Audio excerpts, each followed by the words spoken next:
Hey, salut tout le monde, ici Pegajinka. Dites-moi, vous avez déjà entendu parler de The Portal Zero? Si ce n'est pas le cas, c'est un vendeur eBay principalement centré sur la vente de toupies Beyblade et sur MFB et Burst en particulier.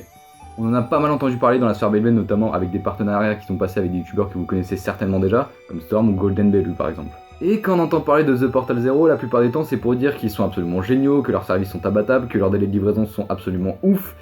C'est un peu cher, mais bon, ça vaut le prix du service. Le seul petit point où ça bloque, c'est qu'en fait, ces avis élogieux sont la plupart du temps donnés par des youtubeurs sponsorisés par The Portal Zero. Ouais, vous voyez à peu près où ça bloque. Bon, il y avait aussi des mecs qui venaient sur notre Discord pour faire les pubs de Portal Zero, et franchement, ça forçait limite le respect. Vous devriez engager ce mec en tant qu'ambassadeur de la marque. Et hop, petite pub pour le serveur Discord de Beyblade Espace que je vous invite à rejoindre. Parce qu'on a fait quelques petites refontes récemment, mais je pense qu'on aura le droit à une vidéo dédiée à ça. Bref, je me suis dit que l'avis d'un consommateur lambda serait plutôt cool, parce que ça redonnerait un peu d'objectivité. Et vous l'avez deviné, ça n'a pas été tout rose. J'ai donc commandé le BG24 Beyblade 0G Ultimate Synchrome DX7 Attack and Balance chez The Portal Zero. Alors déjà, première chose à noter, c'est que le colis a mis 8 jours à arriver depuis que je l'ai commandé, c'est assez fort, osons le dire. Donc sur ce point, ils ont vachement bien géré.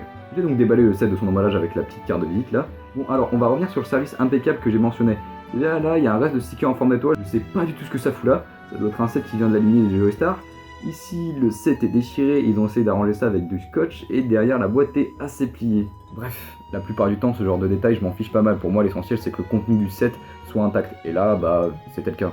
Le seul truc, c'est qu'en fait, si j'ai voulu faire cette vidéo, c'est parce qu'on m'a dit que oui, The Portal Zero était absolument géniaux, et bah, je vous ai montré qu'au final, pas tant que ça. Ils sont au même niveau que les autres vendeurs eBay, et c'est un peu pour ça que j'ai fait cette vidéo. Parce que oui, ce qui différencie The Portal Zero des autres vendeurs eBay, c'est qu'ils sont très chers. Genre, certaines baies coûtent le double, voire le triple de leur prix. Genre, par exemple, El Salamander à 27 balles, bon, voilà. Et en général, les personnes qui commandent là-bas justifient le prix par la qualité de la livraison. Et on a bien vu que c'était pas toujours le cas. Du coup, The Portal Zero, bien ou pas bien? Bah, c'est un revendeur eBay, les gars. Déjà que le débat entre Takara Tomy et Hasbro me faisait doucement rire, mais là, c'est encore plus ridicule de parler d'un revendeur eBay comme ça. Et oui, je sais, Jean-Michel, j'en parle aussi avec ma vidéo, du coup, je leur fais une pub, c'est bien. En même temps, avec mon ratio de 45 vues, je pense pas que je leur fasse une pub énorme, mais bon.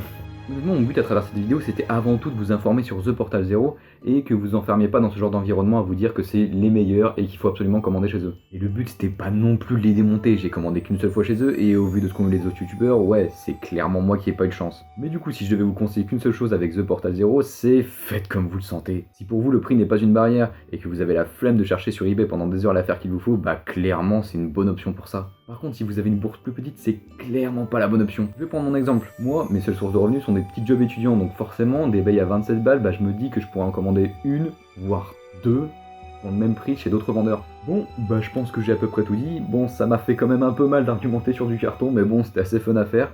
J'espère en tout cas que cette vidéo vous aura plu et que ça vous aura aidé. Allez voir Beyblade Espace pour des informations et une communauté active sur Beyblade en France. Et sur ce, moi je vous dis à plus pour de prochaines vidéos.